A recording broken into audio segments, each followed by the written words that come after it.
Bonsoir, bonsoir et bienvenue à ce nouvel épisode de Psychanalyse pour tous. Psychanalyse pour tous, un espace de diffusion de la théorie psychanalytique. Un espace, une psychanalyse diffusée pour tout le monde. Donc aujourd'hui, nous allons voir le transfert, une résistance. Est-ce que nous pouvons considérer le transfert comme une résistance? Et est-ce que, alors qu'est-ce que la résistance? Qu'est-ce que le transfert? Olivier, bonsoir. Alors attendez, on va se connecter par là pour être sûr. Bien le bonsoir, donc le transfert, une résistance. Hakim, bonsoir. Comment allez-vous? Nous sommes bien au rendez-vous.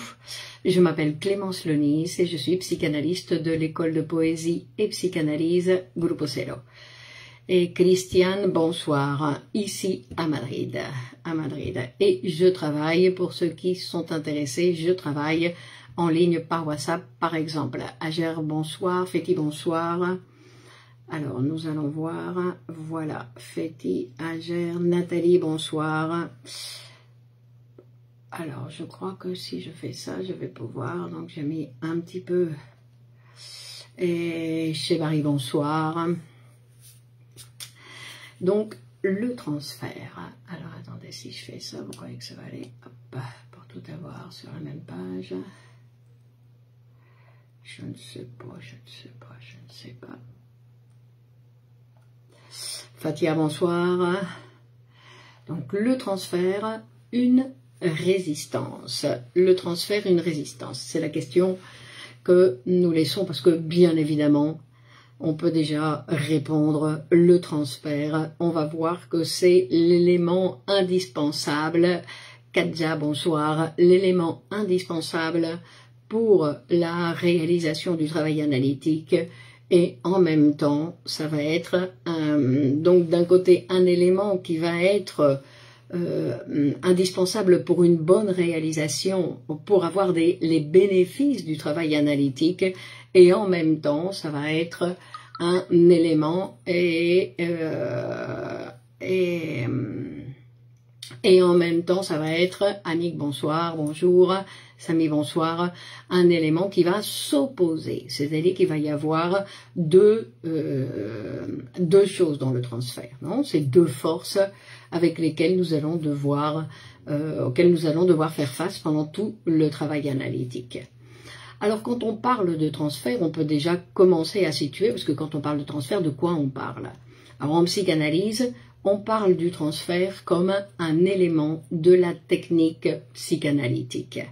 C'est-à-dire, dans la théorie psychanalytique, l'objet de connaissance, ce que nous allons étudier dans l'analyse de tel sujet ou tel autre sujet, Marie-Laure, bonsoir, Christine, bonsoir, ça va être Anne, bonsoir, l'objet de connaissance, c'est le concept d'inconscient. D'accord? Ça, c'est ce que nous allons produire. Le concept d'inconscient, c'est, ça brille ce soir, vous avez vu. Donc, le concept d'inconscient, c'est ce que nous allons, Valérie, bonsoir, produire lors d'une psychanalyse. Et on va dire, Nala, bonsoir, et de ce concept, on va se détacher, en fait, puisque le seul moyen d'avoir accès à ce concept d'inconscient, ça va être de le produire. Et pour pouvoir le produire, nous allons utiliser une méthode et une technique. Régina, bonsoir. La méthode s'appelle méthode d'interprétation-construction. Marilyn, bonsoir. Et de l'autre côté, de cette méthode va se détacher la technique. Et la technique en psychanalyse, c'est le transfert, l'association libre en transfert. C'est-à-dire que le travail analytique ne peut se faire et ne peut se réaliser que dans ce cadre. Alors on va voir que le transfert, c'est tout ce qui va, on va dire que tout ce qui a lieu en psychanalyse va être touché par ce concept de transfert. Et alors Freud va nous dire déjà, bonsoir Naline, Biba bonsoir, Freud va nous dire que à chaque fois qu'un patient se soumet à un travail analytique, à un traitement psychanalytique, va avoir lieu ce phénomène tout à fait particulier qu'on appelle transfert. Mais il ne faut pas croire que ce transfert, c'est quelque chose qui a été produit par l'influence de la psychanalyse, ni quelque chose qui appartient à la psychanalyse spécifiquement. C'est donc que Freud, il va déjà nous dire dans l'interprétation des rêves, il va déjà nous parler du transfert. Alors pas du transfert, pas de cette relation analytique particulière, sinon qu'il va déjà nous parler du transfert, comme quoi il existe un transfert de l'énergie. Vous vous rappelez qu'on avait vu qu'il existe la possibilité dans l'appareil psychique de séparer la représentation de son énergie. C'est-à-dire qu'une représentation peut être refoulée et que, Marlène bonsoir, et que l'énergie puisse circuler et s'attacher à une autre représentation qui n'était pas la représentation de base. Et ça, c'est ce qu'on va appeler le transfert de charge, le transfert d'énergie qui peut passer d'une représentation à une autre. Nadine, bonsoir. Donc on sait que ça, c'est un mécanisme qui existe et qui a lieu et qui s'opère dans l'appareil psychique. D'accord, très bien. Et donc, c'est pour ça qu'il va dire que le phénomène du transfert qui a lieu dans une relation analytique n'est pas quelque chose qui a été produit ni par la psychanalyse, ni quelque chose qui a été... Céline, bonsoir, c'est pas quelque chose qui appartient à la psychanalyse. Sinon que Freud il va découvrir, ou il va énoncer, disons, parce que c'est totalement pas une découverte, mais qu'il va pouvoir l'énoncer de façon théorique, et il va dire que le transfert a lieu dans toute relation, dans toutes les relations humaines. C'est-à-dire que c'est quelque chose qui va s'établir dans toutes les relations humaines. Abdella, bonsoir. Gina, bonsoir.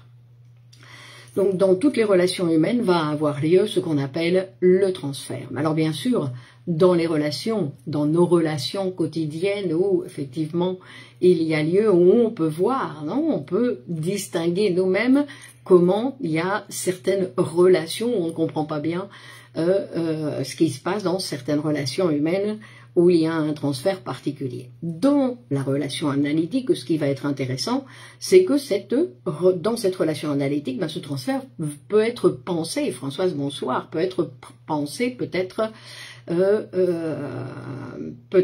théorisé, parce que le transfert, plus que ce qui va nous arriver ou ce que certaines personnes peuvent en arriver à parler en disant voilà le transfert, ce qui m'arrive avec mon psychanalyste, ce que je ressens et tout ça, mais ça ce n'est pas le transfert, non Alessandra, bonsoir, ça ne fait pas référence exactement au transfert, parce que ça va être encore une fois une apparence, ce que le patient va dire de ce qui lui arrive avec son psychanalyste ou avec ses séances de psychanalyse ou avec son travail analytique, c'est quelque chose qui fait référence à un discours, on va dire, apparent, une apparence. Donc, et il va préciser, il va dire que le véritable lien d'influence thérapeutique agit avec une plus grande énergie, on va dire, au moins on soupçonne son existence. D'accord? Ça, c'est une particularité. C'est quoi la différence entre le transfert et l'identification projective? Ça, c'est une question intéressante. Non, l'identification, c'est que je vais m'approprier de quelque chose de l'autre. Non, l'identification, je vais m'approprier, je vais introjecter un trait, une caractéristique de l'autre.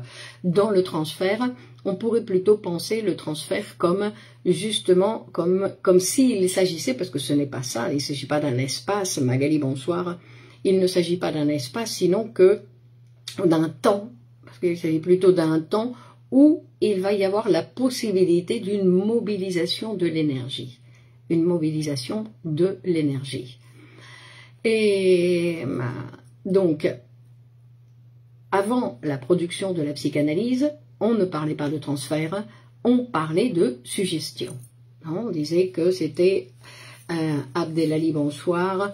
Donc, Magali, bonsoir, je sais pas si je l'ai dit. Et donc, on parlait de suggestion. Non, on disait que il y avait ce rôle que certaines personnes, Françoise, bonsoir, certaines personnes peuvent avoir sur d'autres, avec une sorte de suggestion, un certain pouvoir.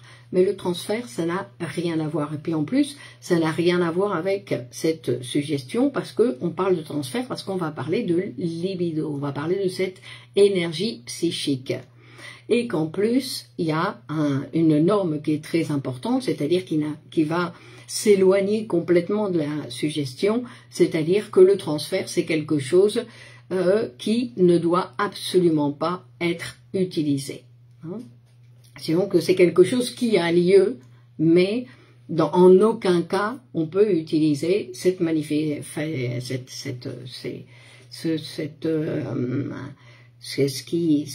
qui a lieu, non? Parce qu'on doit penser que obligatoirement ça va arriver. On n'a pas besoin, même si le patient ne sent rien, même s'il n'en parle pas, même s'il n'y a pas de manifestation, obligatoirement dans une relation analytique va s'établir le transfert.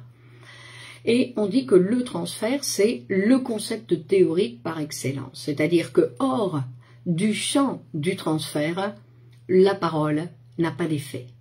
La parole n'a pas d'effet, ça veut dire qu'il n'y a pas de mobilisation psychique sur le sujet par la parole sans la situation du transfert.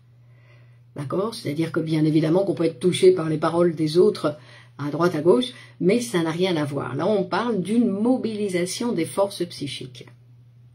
Et donc, cette mobilisation des forces psychiques ne peut avoir lieu que dans ces conditions tout à fait spécifiques. Et on dit aussi que ce transfert, c'est pour ça que c'est un des concepts fondamentaux de la psychanalyse, parce que le concept de transfert, c'est celui qui soutient historiquement la théorie psychanalytique. Donc on ne peut pas parler de psychanalyse sans faire référence. Donc, Lacan va parler des 4 concepts fondamentaux qui sont le transfert, la pulsion, l'inconscient et la répétition. Il y a un texte de Freud que je vous recommande de lire qui est très intéressant, qui s'appelle La dynamique du transfert, où en fait Freud justement il va apporter l'idée ou le concept de répétition. En fait il demande est-ce que le transfert s'établit dès le début d'une psychanalyse et comment le psychanalyste sait que le transfert est établi. Avez-vous un exemple de transfert? Le transfert, l'exemple simple, c'est que il y a, non, comme on dit, que la parole est effective, le travail peut se faire. Mais il n'y a pas d'exemple de... Bon, on va regarder, on va voir si on va en parler un petit peu pour aujourd'hui. Donc, comment on sait que le transfert est établi? Ce qu'on va voir, on sait que le transfert est établi, mais parfois, par exemple, quand un patient se présente en analyse et il vient et il fait référence à qu'il a déjà fait une psychanalyse, Christelle, bonsoir, qu'il a déjà été en relation, donc il a déjà établi une relation de transfert avec un autre psychanalyste, et en fait, ce qui se passe, c'est quand il commence une autre psychanalyse avec un autre professionnel, Annie, bonsoir, en fait, le transfert avec l'autre professionnel n'a pas été dilué. C'est-à-dire qu'il est toujours avec le même transfert, même s'il a changé d'analyste. Claudette, bonsoir. D'accord, donc ça c'est... Donc on sait qu'il y a transfert, mais on ne sait pas exactement si c'est avec le psychanalyste qu'il a devant lui ou pas. Lisa, bonsoir. Donc Freud va dire que il y a quelque chose de très important qui va être le concept de la répétition qui va rentrer en jeu quand on va faire référence, donc, pardon, hop, Lisa, bonsoir, qui va faire référence au concept de transfert. Et il va, Touria, bonsoir, il va nous parler, il va dire qu'il y a comme une prédisposition. Alors quand Freud parle de prédisposition, ça ne veut pas dire que cette prédisposition, elle existe avant que le sujet commence une psychanalyse, sinon que cette prédisposition, on va pouvoir parler de prédisposition, mais toujours par après-coup, d'accord, par après-coup.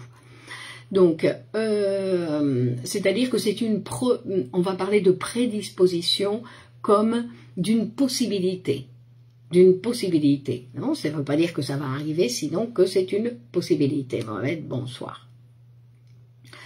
Et non, de la même façon qu'il existe une prédisposition chez tout le monde à la perversion, puisque nous sommes passés par un développement de pervers polymorphes, tous dans notre développement infantile, nous sommes tous passés par là, donc il y a chez tout le monde une prédisposition à la perversion, mais tant qu'il n'y a pas la production d'un symptôme, la prédisposition n'existe pas. Elle existe simplement quand il y aura la production du symptôme.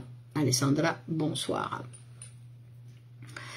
Et il va nous dire, donc Freud, il va nous dire que chaque sujet va construire, bien évidemment, nous sommes tous différents, Noël, bonsoir, nous sommes tous différents et nous allons tous construire une modalité spéciale de notre vie érotique. Et quand on parle de notre vie érotique, on fait référence à cette mobilisation de l'énergie. D'accord ? L'érotisme, on va dire, c'est ce qui nous met en relation avec les autres. Notre sexualité, c'est celle qui nous met en relation avec les autres. Et donc, nous avons tous des manières particulières de satisfaire cette pulsion. Parce que cette pulsion va toujours être satisfaite dans son mouvement pulsionnel. Mais par contre, la manière de se satisfaire va être particulière à chacun et à chaque moment. Parce que nous ne sommes jamais les mêmes.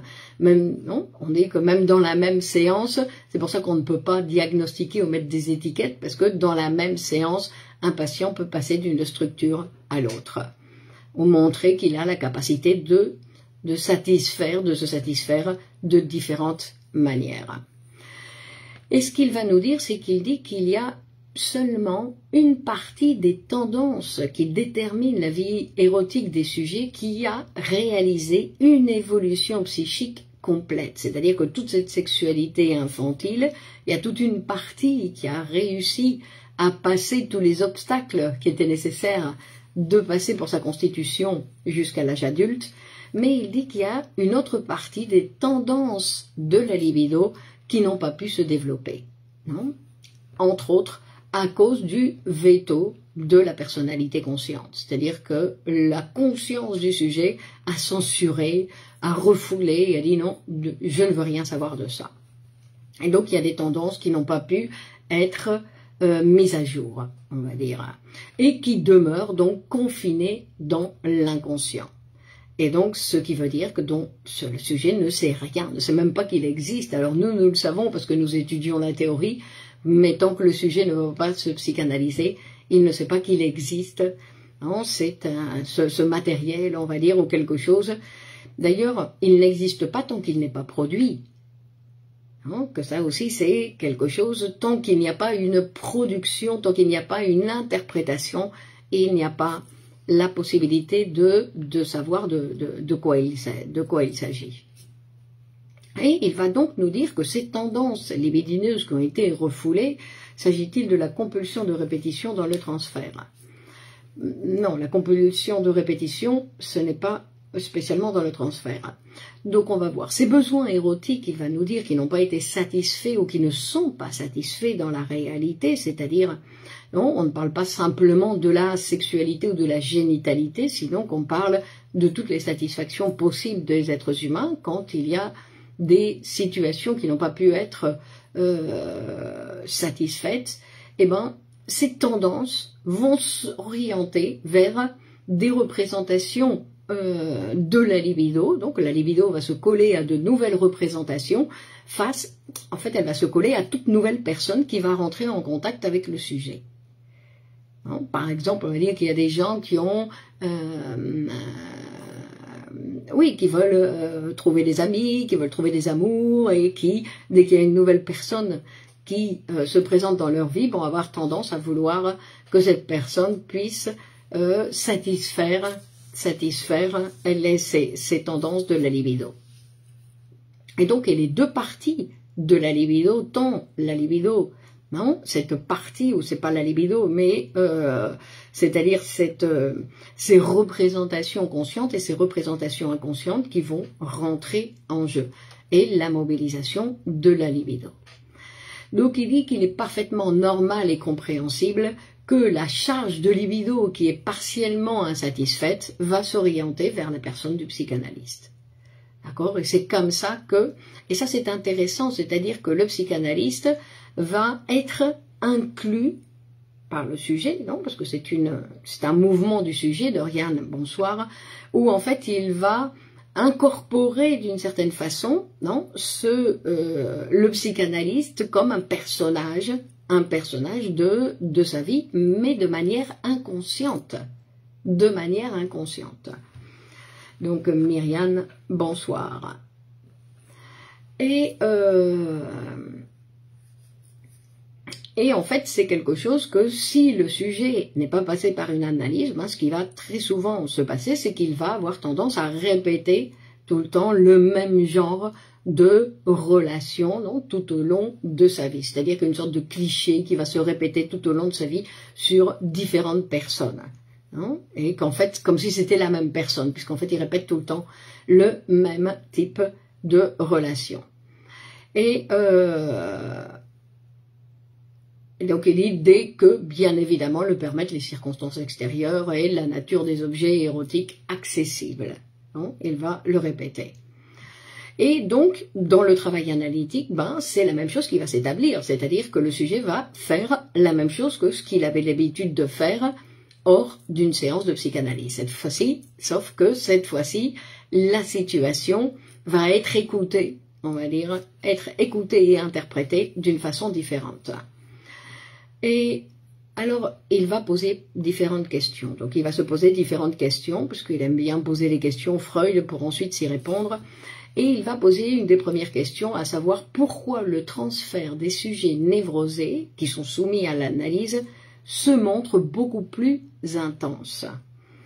Alors, et il va poser cette question qui est essentielle, c'est-à-dire pourquoi le transfert, qui est le levier le plus puissant pour la réussite du travail analytique, puisse se transformer en l'arme la plus puissante de la résistance. Marc, bonsoir. C'est-à-dire que le transfert va avoir ces deux versants, on va dire. D'un côté, ça va être un élément indispensable à la réussite du travail, et d'un autre côté, ça va être l'élément qui va faire obstacle au suivi du travail analytique. L'autopsychanalyse est-elle si efficace que la psychanalyse? L'autopsychanalyse n'existe pas. Désolé. Shmilka, bonjour. Vajda, Vadvoa, Youssef, bonsoir. Donc ça c'est intéressant, c'est-à-dire qu'on ne peut pas penser la psychanalyse, même, non, Freud il va parler ici dans le texte d'une psychanalyse positive ou d'une psychanalyse négative, c'est-à-dire la positive c'est quand apparemment le sujet qui se présente apparemment a l'air d'être tout pour le travail analytique, et négatif c'est quand il commence à avoir des sentiments qui viennent s'opposer au travail analytique. Mais ça c'est une apparence, je répète, ça c'est le discours manifeste. Ce n'est pas obligatoirement ce qui arrive au sujet. Non, à chaque fois, il va falloir l'écouter. Ce que nous savons, c'est que de temps en temps, il peut y avoir un transfert qui va faire obstacle au suivi de l'analyse au-delà des sentiments. Ce n'est pas obligatoirement en relation avec les sentiments. Alors il va dire, alors pourquoi le transfert s'oppose comme résistance dans le traitement psychanalytique? Et donc il va s'intéresser à la résistance, bien évidemment. Alors pourquoi le transfert s'oppose comme résistance? Alors comment on pense la résistance? Alors rappelez-vous, la résistance elle existe parce qu'il y a refoulement, parce qu'il y a eu un refoulement originaire qui a produit l'appareil psychique et que à partir de là, s'établit le processus de refoulement et que le refoulement, en fait, il va accompagner le sujet tout au long de sa vie. Une chose, c'est de ne pas abuser, bien évidemment, de ce mécanisme. Mais comme c'est un mécanisme inconscient, nous ne savons même pas quand est-ce qu'il est utilisé ou quand il ne l'est pas utilisé, si on ne s'analyse pas. Donc, mais ce que je veux dire, c'est que quand on fait référence au refoulement, on va faire référence à la résistance. Pourquoi? Parce qu'il va dire ce matériel qui a été refoulé au départ et qui n'a jamais été conscient, en plus c'est un matériel qui a été refoulé, qui n'a jamais été conscient, dont le sujet ne veut rien savoir. En fait, ce qui se passe, c'est que à chaque fois que dans le travail analytique, d'une manière ou d'une autre, on va s'approcher de ce matériel qui a été refoulé, ben, le sujet va opposer les résistances. C'est-à-dire de la même manière qu'il a refoulé alors ce matériel à l'origine, et puis après tous les autres refoulements qui ont eu lieu. D'accord? Parce qu'après ça fait une chaîne de refoulement. Et donc, à chaque fois que dans le travail analytique, on s'approche un petit peu de ce matériel, ben, de façon inconsciente, parce que ce n'est pas quelque chose qui est conscient, le sujet va s'opposer au suivi en disant ouf, parce que de la même façon qu'il a refoulé certaines choses de sa vie, parce qu'il ne veut rien savoir de ça, d'accord? Il ne veut rien savoir de ça parce que c'est quelque chose que sa morale, sa conscience, ses valeurs considèrent que c'est quelque chose dont il est préférable de rien savoir, de ne pas savoir. Donc dans le travail analytique, à chaque fois qu'on se rapproche, ben, le sujet recommence, remet en marche ce type de refoulement, et ce refoulement, en fait, ce qu'il va faire, c'est qu'il va éloigner d'une manière ou d'une autre la possibilité de la suite du travail analytique. Alors, il y a tout type, non, on avait déjà vu dans la résistance, il y a tout type de résistance, et Freud va dire, donc va préciser que tout ce qui fait obstacle au travail analytique, c'est quelque chose qui fait partie de la résistance. Puisque le travail analytique, ce qu'il va chercher, c'est de libérer cette libido qui a été, donc qui est cachée, on va dire, cette énergie psychique en fait, ce qu'elle fait, c'est qu'elle maintient le refoulé. C'est toute une quantité d'énergie qu'on utilise pour ne surtout rien savoir de ça. Alors, quand on commence une psychanalyse, au départ, il y a certaines choses, on va dire, comme s'ils étaient un petit peu plus en surface, c'est pas une question de profondeur, mais quelque chose que le sujet va accepter un peu plus facilement, on va dire, et donc ils vont pouvoir se manifester, et il va commencer à libérer une certaine quantité d'énergie, ne serait-ce que par le fait de parler. Simplement par le fait de parler, il va libérer une certaine quantité d'énergie, qui, normalement, s'occupait à maintenir un matériel qui était refoulé. Hein. Et donc, et en plus, il dit qu'il faut libérer, en fait, cet attrait vers l'inconscient. C'est-à-dire qu'il y a une tendance du sujet à continuer à vouloir refouler. Hein. Et donc, Fabienne, bonsoir, il va vouloir, le travail va consister à lever, justement, le refoulement, à lever le refoulement de ce matériel qui est caché et de ses produits, de ses effets. Hein. Et il dit, c'est ici que surgit la partie la plus importante de la résistance, qui maintient si souvent les symptômes. Donc le sujet, il maintient les symptômes parce que il ne veut absolument pas qu'il y ait une quantité de matériel qui se manifeste dans la conscience, parce que pour lui, c'est quelque chose d'intolérable. Je répète, c'est quelque chose d'inconscient. Le sujet, il s'en rend même pas compte.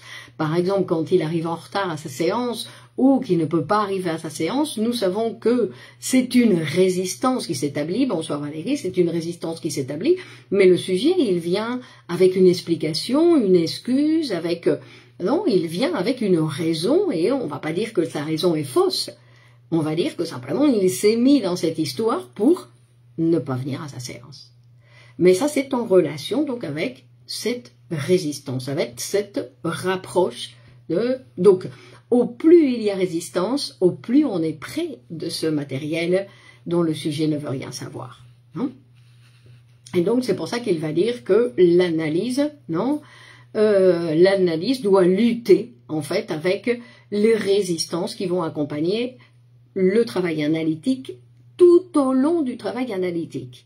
Que les résistances, il ne s'agit pas de les éliminer, c'est quelque chose d'impossible, mais il va falloir, on tire un petit peu, un pas en avant, deux pas en arrière, un autre pas en avant, un autre pas en avant, deux en arrière, donc on y va petit à petit. C'est pour ça que le travail est si long, d'accord, c'est-à-dire qu'il ne s'agit pas de révéler au patient tout ce matériel qui a été refoulé, parce que sinon, il va être effrayé et il va s'en aller. D'accord, il va tout effacer. Donc il ne s'agit pas de ça, sinon qu'il s'agit que justement petit à petit, il y ait une approche à ce matériel qui a été refoulé et que petit à petit, il puisse accepter ces choses qui le concernent, ces choses qui le concernent, non, des vérités du sujet qui le concernent. Et donc, il va dire dans chacune des idées du sujet, dans chacun des actes du sujet participe la résistance. Et elle se présente donc comme une transaction entre les forces qui sont favorables au travail, parce que si le patient se présente, c'est qu'il est favorable au travail, mais en même temps, il y a une autre force qui apparaît et qui va s'opposer au travail. Et nous devons savoir que c'est comme ça qu'il n'y a pas d'autre moyen de travailler. Et quand c'est le psy qui se trompe en donnant un double rendez-vous, le saviez-vous? Les résistances sont un levier de travail. Exactement, Olivier. Eh bien, quand le psy se trompe en donnant un double rendez-vous, par exemple, on peut penser, si c'est un psychanalyste qui est en formation, qui est en supervision, qui continue sa psychanalyse, on peut penser que c'est peut-être quelque chose qui fait partie de l'analyse du patient, que ce n'est pas un lapsus ou un acte manqué du psychanalyste, ou plutôt que c'est un lapsus, un acte manqué de ce psychanalyste face à ce patient. Non? Comment la psychanalyse arrive-t-il à identifier ces résistances? Elles sont tout le temps là, il ne s'agit pas de les identifier, il faut savoir qu'elles sont là. À chaque fois que le patient il dit qu'il n'a plus d'argent, il ne peut pas continuer parce qu'il a perdu son travail. Il y a des gens qui sont capables, Nathalie Bonsoir, de perdre leur travail pour pouvoir interrompre leur analyse et ne rien savoir d'eux. Donc les résistances, c'est quelque chose qui existe en nous, en chacun de nous. On ne peut pas en finir avec les résistances, elles vont toujours être là. Et par exemple, pour répondre à cette question-là, je ne sais plus, le double rendez-vous, par exemple, donc des fois, quand un psychanalyste va oublier la séance d'un patient, que ça peut arriver aussi, le psychanalyste reste un humain, donc il a aussi des résistances. Non, on ne va pas le penser comme ça, Christine.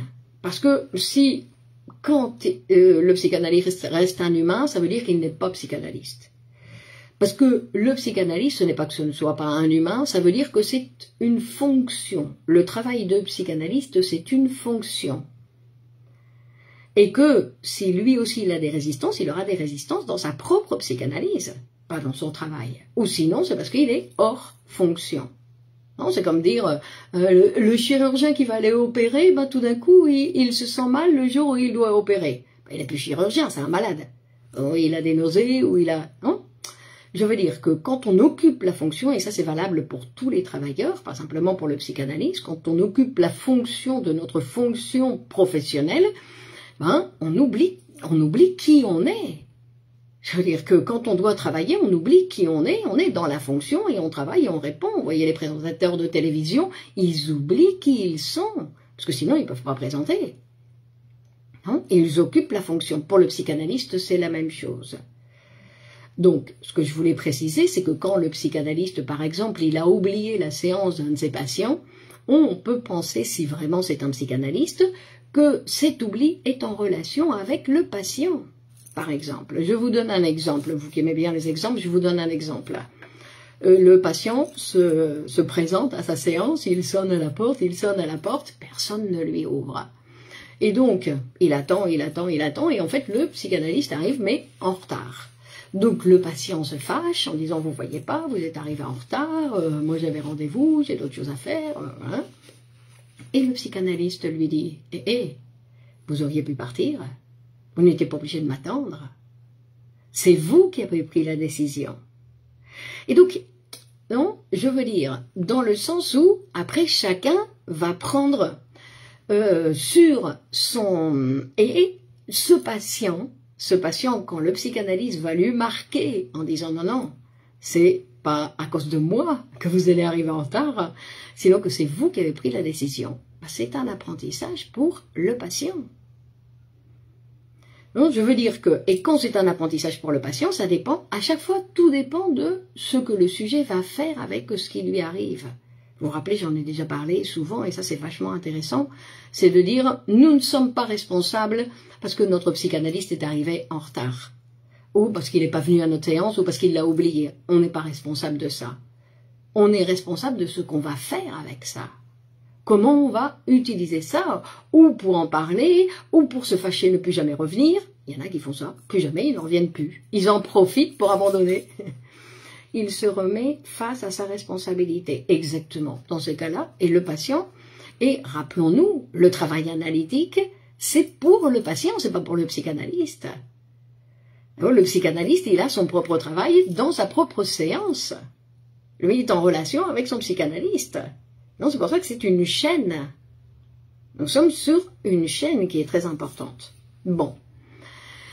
Donc, quand on se rapproche du matériel qui a été refoulé, des éléments qui ont été refoulés, du complexe pathogène, la résistance s'impose. La résistance va venir. Et le patient peut, le plus habituel, on va dire, interrompre les associations. Ah, je n'ai plus rien à dire. Je ne sais plus quoi dire. Ah ben non, je ne sais pas quoi dire. J'ai déjà tout dit. D'accord? Donc on voit que ça fait partie aussi de ces résistances. Et il faut, non, accepter bien évidemment que c'est, on peut pas forcer. D'accord? On ne peut pas forcer. Donc,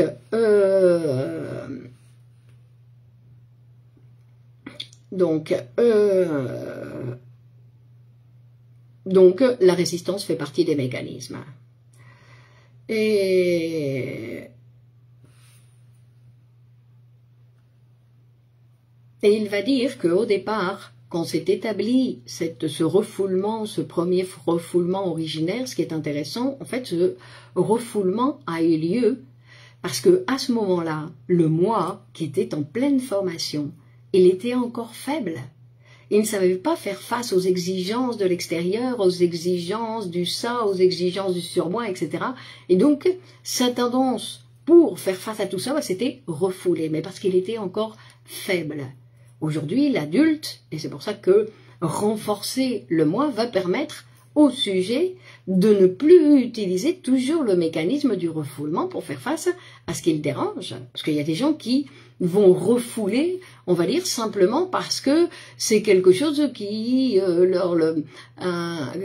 leur procure quelque chose de désagréable et qui ne supporte pas le désagréable. Alors qu'ils ne supportent pas le désagréable, poum, je refoule. D'accord? Donc après, il va y avoir un certain apprentissage, c'est-à-dire que le moi va pouvoir faire face à la réalité en sachant que, ben oui, il y a des choses qui sont pas toujours plaisantes et que peu importe, et que ça n'a pas d'importance. Qu'il y ait des choses, non, que se lever tous les matins à la même heure pour aller travailler, c'est pas toujours plaisant, mais peu importe. Je veux dire qu'on ne rentre pas à savoir si j'aime bien ou j'aime pas, il faut le faire. D'accord? Ça fait partie des obligations de notre vie de se lever pour aller travailler, par exemple. Mais à cette époque-là, ce qui est intéressant, c'est à cette époque-là, au moment de la formation de l'appareil psychique, en fait, le moi est très faible. Fernand, bonsoir. Le moi est très faible, donc sa première tendance, c'est le refoulement. Après, dans l'âge adulte, Fatima, bonsoir, il va pouvoir faire un peu plus, Layal, bonsoir, il va pouvoir faire un peu plus, faire face justement à ces déplaisirs que peut lui présenter la vie. Donc, et donc en plus, Freud, il va dire, Ingrid, bonsoir, et en plus il va dire que aujourd'hui le moi est plus fort, plus expérimenté, et il possède en plus, il va dire, un psychanalyste qui est un fidèle collaborateur pour faire face à tout ce qui lui arrive, qu'il n'est plus tout seul, le moi. Amila, bonsoir. Quelle est l'attitude du psychanalyste envers le transfert négatif et agressif du patient? Rien, c'est un texte, c'est comme s'il vous racontait un rêve. C'est comme si, Féti, vous racontait un rêve. D'accord? C'est-à-dire qu'on ne sait pas exactement ni à qui il parle, ni de quoi il parle, ni pourquoi il est fâché. C'est toujours un déplacement. Donc, s'il est fâché avec le psy, il est fâché pour autre chose. En général, non, il est fâché, quand il est fâché vraiment avec le psychanalyste, il vient, il se présente et il dit qu'il est fâché avec quelqu'un d'autre. Mais en fait, c'est avec le psychanalyste qu'il est fâché. Le transfert est des deux parties. En quoi consiste le contre-transfert? Non, le transfert n'est pas des deux parties. D'accord? C'est-à-dire que le patient a établi un transfert avec son psychanalyste et le psychanalyste établit un transfert avec son propre psychanalyste. D'accord? C'est une chaîne. Penser qu'il y a un contre-transfert, ça veut dire c'est penser que le psychanalyste n'est pas assez bien psychanalysé. Je répète, c'est une fonction qu'on oublie. C'est une fonction qu'on établit, c'est une fonction dans laquelle, c'est comme un siège dans lequel, je vous dis, les présentateurs de télévision, par exemple, c'est un très bon exemple où les artistes, quand ils montent sur scène, ils oublient tout, leur vie, leurs amours, leurs problèmes, ils oublient tout. Pourquoi? Parce que sinon, ils ne peuvent pas être là. Donc tout ça, c'est mis au dehors. D'accord? Alors quand on dit oui, ils sont humains, ben, le psychanalyste que vous dites qui est humain, ben, c'est quand il est sorti, on va dire, quand il s'est levé de son fauteuil de psychanalyste et qu'il est sorti de son travail. C'est comme si tout d'un coup il était sorti. Alors c'est pas quelque chose qui ne peut pas arriver, c'est quelque chose qui peut arriver. Mais ça ne fait pas partie du travail, ça ne fait pas partie du travail. Donc, revenons au transfert. Et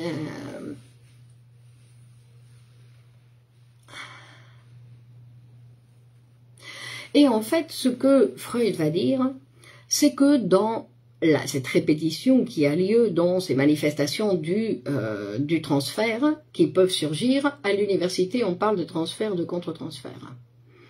À l'université, d'accord? Mais l'université, ce n'est... Bon, à l'université, non? Que c'est une manière de... mais l'université, c'est pas vraiment un lieu où on va former des psychanalystes. Non, c'est un lieu où on oriente certains professionnels pour leur montrer un petit peu ce que c'est que la psychanalyse. Après, si réellement on veut se former comme psychanalyste, on doit aller dans une école de psychanalyse, non, particulière. Je veux dire que les formations de psychanalyse ne se font pas à l'université. Bien que, non, de toute façon, je ne crois pas qu'il existe de... Bon, en France peut-être, je ne sais pas. Bref, c'est pas ça qui est important. Parce que ce qu'il va dire, c'est que dans cette répétition qui peut avoir lieu, ou qui va avoir lieu dans ce transfert, en fait, c'est pas que, on va dire qu'il va... prendre en considération le psychanalyste comme le père, comme la mère, comme le frère, comme la sœur, sinon il va, avec l'énergie, non, cette énergie qui se déplace, en fait, qui va charger des éléments inconscients, des complexes infantiles. C'est pour ça qu'après, on peut se retrouver face à un patient qui a une cinquantaine d'années et qui parle comme une petite fille, comme un petit garçon de 5-6 ans, ou qui fait référence à des traumatismes de 5-6 ans. D'accord? Et que le psychanalyste doit répondre comme s'il avait un enfant de 5-6 ans devant lui. D'accord? Mais que ce n'est ni le papa ni la maman, c'est un psychanalyste. Donc, et ce qui se répète dans la relation de transfert, ce n'est pas le passé, mais c'est ce qu'on appelle la rencontre avec le réel inconscient. Ce qui se répète, c'est cette manière particulière que le sujet a d'être en relation avec les autres en général, sauf que là, cet autre, c'est pas un autre en général, sinon que c'est un psychanalyste qui va pouvoir étudier la situation, pouvoir penser la situation. Premièrement, ne pas réagir.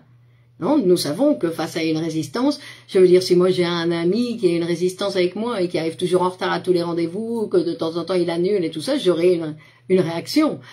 Avec le patient, non. Le patient, nous savons que ça va avoir lieu. D'accord? Et donc, c'est-à-dire que les réactions qui vont se manifester dans le travail analytique montrent certains caractères particuliers des processus inconscients de ce sujet. D'accord? Donc,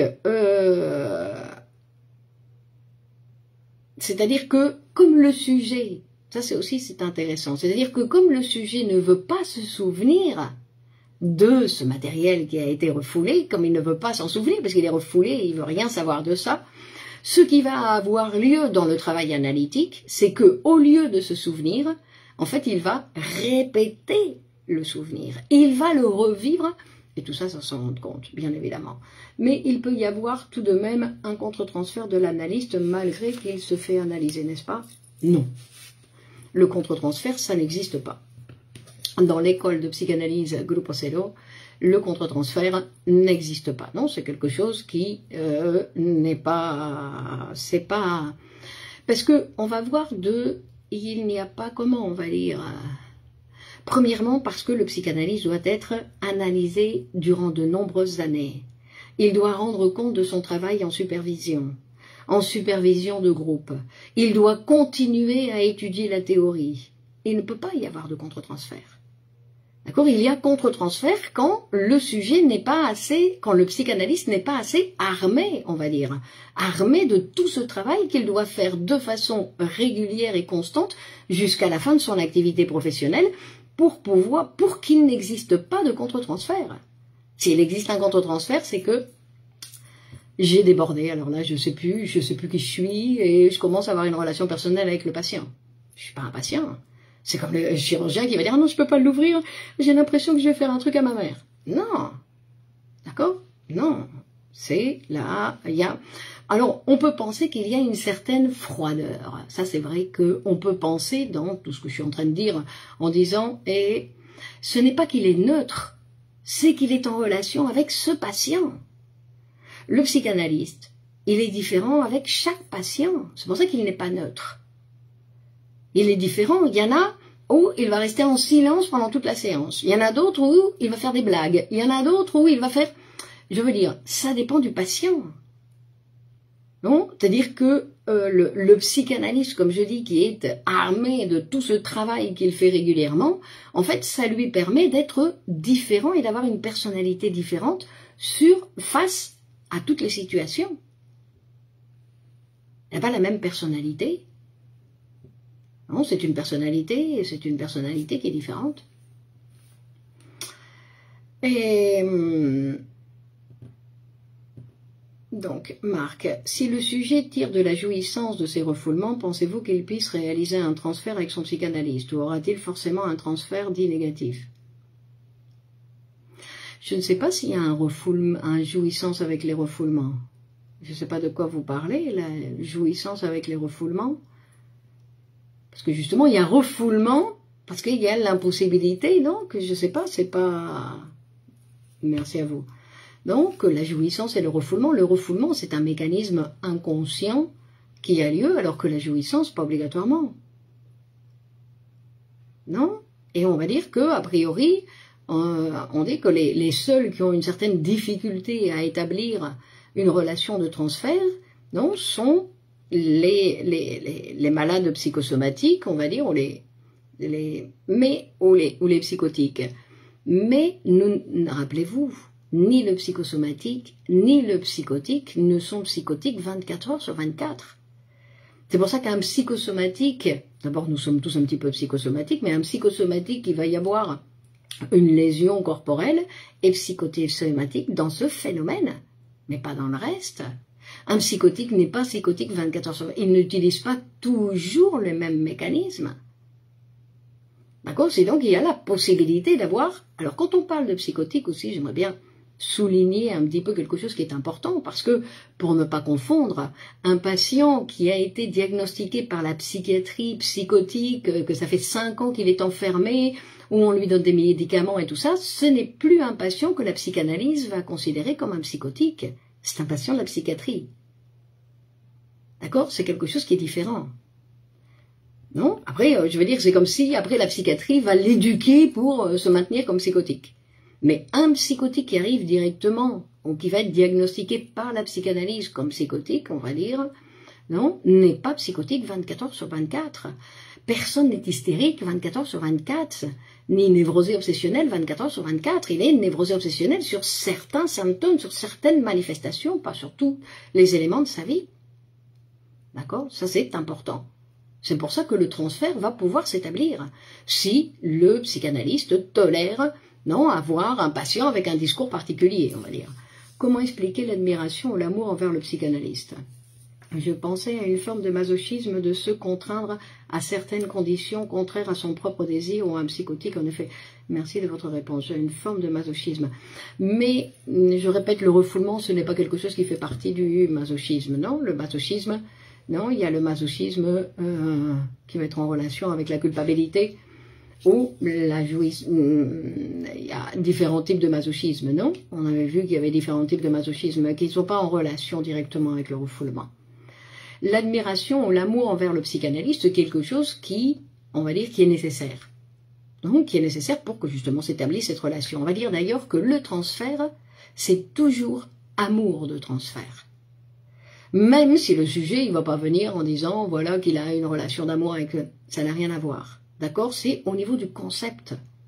Parce que pour que ce travail puisse se faire, quand le patient il vient parler à cette personne qu'il ne connaît pas, il ne sait même pas qui c'est, il vient raconter ses histoires, il doit y avoir une relation d'amour, bien évidemment.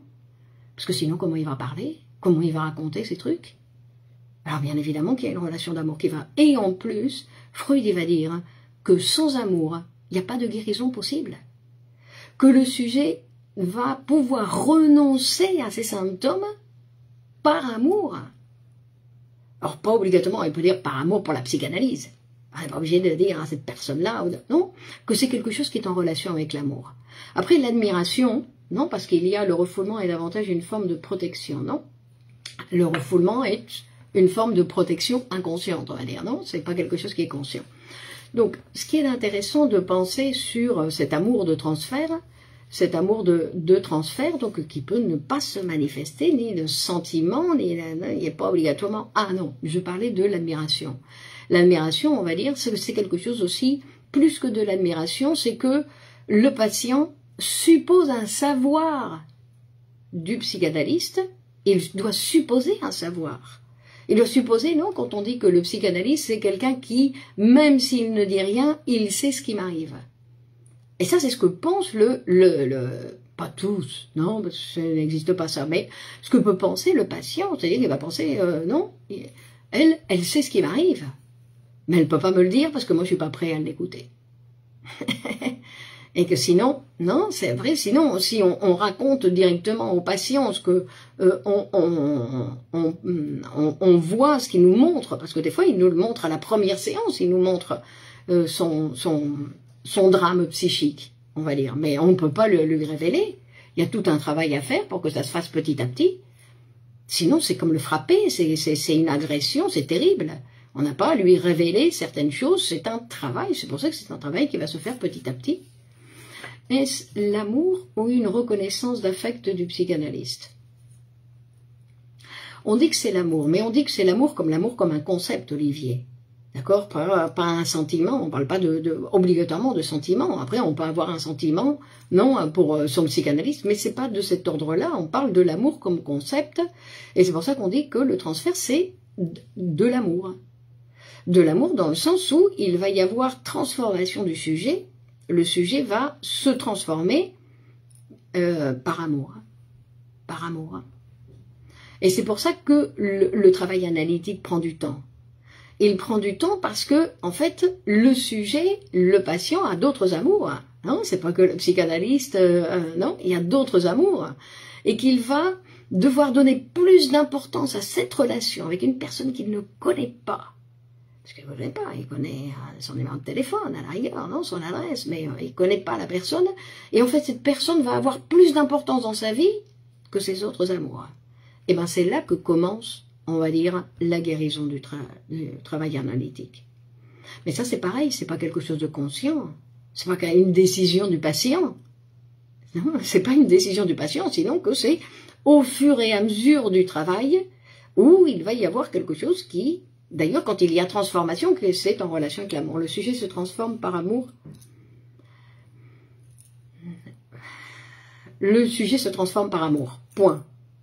Merci beaucoup, Clémence. Très intéressant sujet. Bonne soirée à tous. Au revoir, Christine. Et est-ce que le délire est considéré parfois comme une manifestation du refoulement? Et... le matériel qui a été refoulé est refoulé, non, il est devenu inconscient.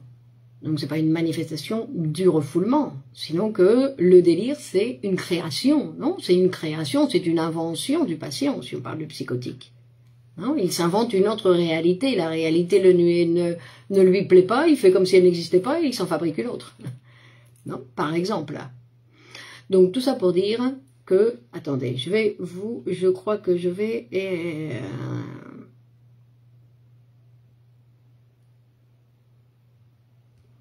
Donc tout ça, en fait, et puis que tout ce travail, c'est un travail de longue haleine, on va dire, parce que il va falloir détacher cette libido qui est restée collée à ces images infantiles, d'accord, pour qu'elle puisse être utilisée à autre chose dans la vie du sujet, pour que le sujet puisse faire autre chose avec cette énergie.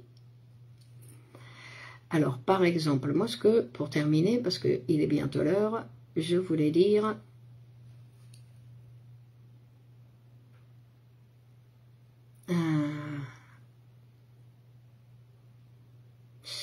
Et on va dire...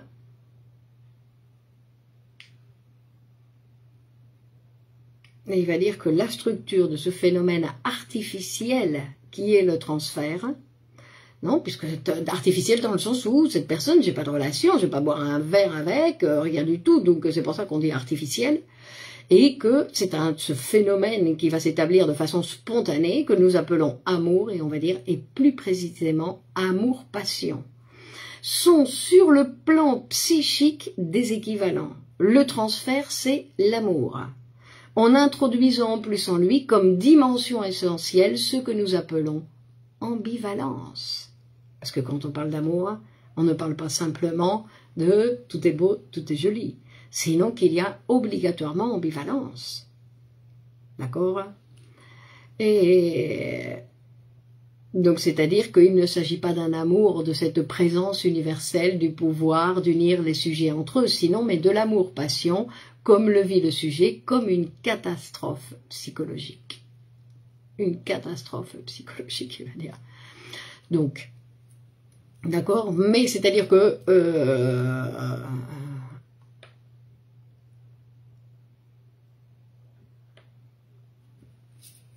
donc, cette manifestation, même si on appelle le transfert comme quelque chose d'amour, est-ce que le transfert réapparaît toujours ou s'arrête une fois pour toutes? En général, le transfert, il va s'arrêter quand la relation analytique va s'interrompre. D'accord? Quand il y a interruption de la relation analytique, le transfert aussi s'arrête. D'accord? Mais ça dépend de chaque sujet.